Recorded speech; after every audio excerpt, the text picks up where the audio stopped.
ശബരിമല സ്വർണ്ണക്കവർച്ചാ കേസിൽ ദേവസ്വം ബോർഡ് മുൻ അംഗം KP ശങ്കരദാസൻ സുപ്രീം കോടതിയിൽ നിന്ന് കനത്ത തിരിച്ചടി. നിങ്ങൾ ദൈവത്തെ പോലും വെറുതെ വിട്ടില്ല എന്ന് ശങ്കരദാസ് നൽകിയ ഹർജി പരിഗണിക്കവേ സുപ്രീം കോടതി പറഞ്ഞു.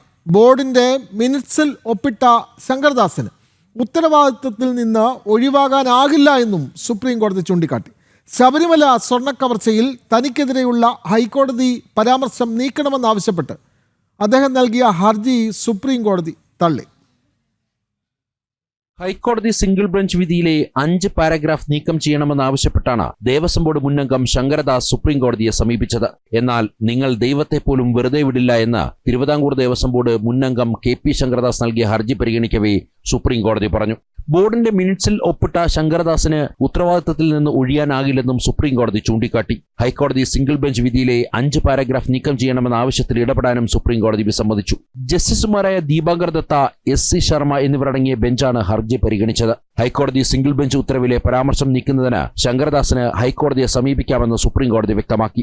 അതേസമയം മുൻകൂർ ജാമ്യത്തിനായി ശങ്കരദാസ് ഹർജി നൽകിയാൽ അത് മെറിറ്റിന്റെ അടിസ്ഥാനത്തിൽ കേൾക്കാൻ സുപ്രീം കോടതി നിർദ്ദേശിച്ചു. തന്റെ പ്രായാധിക്യവും ശാരീരിക അസ്വസ്ഥതകളും കണക്കിലെടുത്ത നടപടികളിൽ ഇളവ് വേണമെന്ന് ശങ്കരദാസ് ആവശ്യപ്പെട്ടിരുന്നു. സ്വർണ്ണക്കൊള്ളയിൽ ദേവസ്വം ബോർഡ് അംഗങ്ങളായ KP ശങ്കരദാസിനും വിജയകുമാറിനും ഉത്തരവാദിത്തമുണ്ടെന്ന് ഹൈക്കോടതി സിംഗിൾ ബെഞ്ച് ഉത്തരവിൽ പരാമർശിച്ചിരുന്നു. എന്നാൽ തങ്ങളുടെ ഭാഗം കേൾക്കാതെയാണ് ഇത്തരമൊരു പരാമർശം ഹൈക്കോടതിയിൽ നിന്ന് ഉണ്ടായതെന്നാണ് ശങ്കരദാസിന്റെ വാദം.